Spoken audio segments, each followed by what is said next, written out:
Hi, this is Ross from Virsae. I'm going to show you in this video demonstration how to increase the availability of your communication manager platform. In particular, we're going to be looking at control networks, which in Avaya speak are the networks that sit between the server and the older port networks. So, for example, the G650, G600 port networks. I'll just flip across here to a Virsae generated schematic of this. So these port networks, these G600s, G650s, they've got a legacy that stretches back a number of years with Avaya.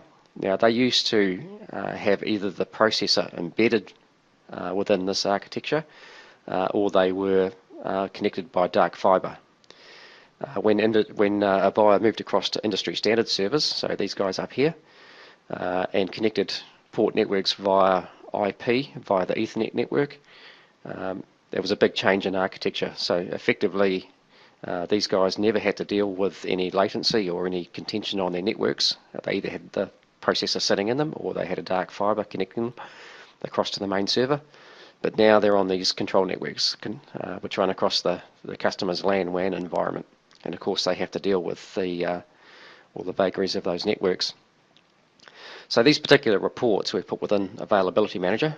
So we jump into there and have a look at these guys. We've got 3 IPSI type reports. The one we're particularly interested in, or the 2 for the purposes of this demonstration, are peg count and round trip delay. So the peg count is a report that Virsae has built that runs at a socket level.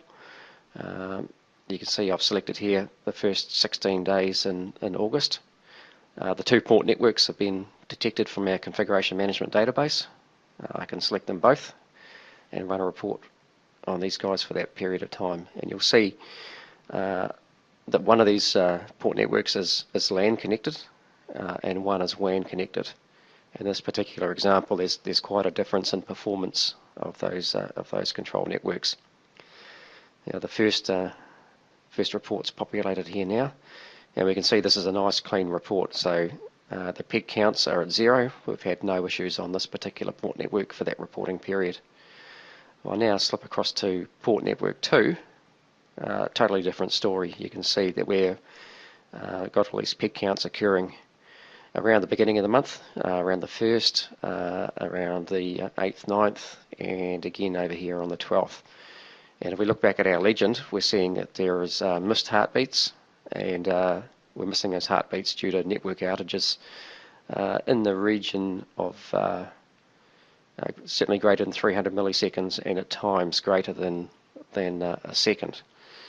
So what that means for this deployment in terms of reliability is that if we ignore these precursors that we're seeing here, there's going to be an outage for this port network.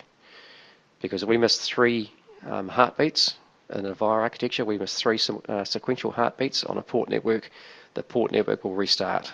And that means a restart for every piece of equipment that's hanging off that port network. So every trunk group, every announcement resource, every TDM phone, every IP phone that's registered to a gatekeeper in that port network.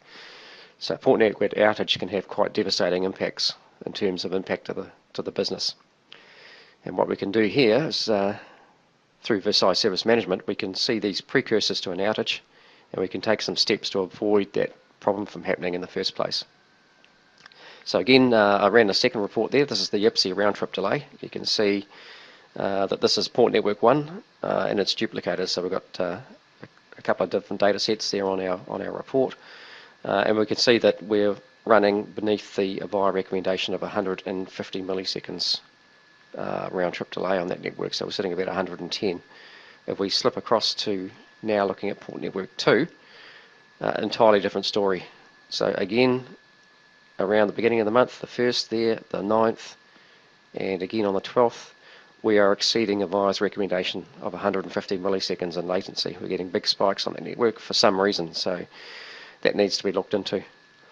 But because we can see that the latency there, the round trip delay, directly correlates with our missed peg counts, we can be very, very certain that this control network, this WAN connection, is at times running quite slow, and it's affecting the port network.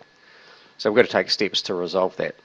We'll have to go back to the data network guys and explain exactly what's happening.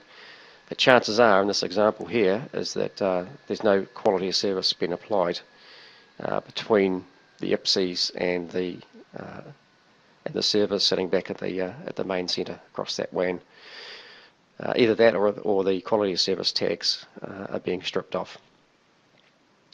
So this is Ross from Virsae, and hopefully that explains to you how to increase availability of your port networks.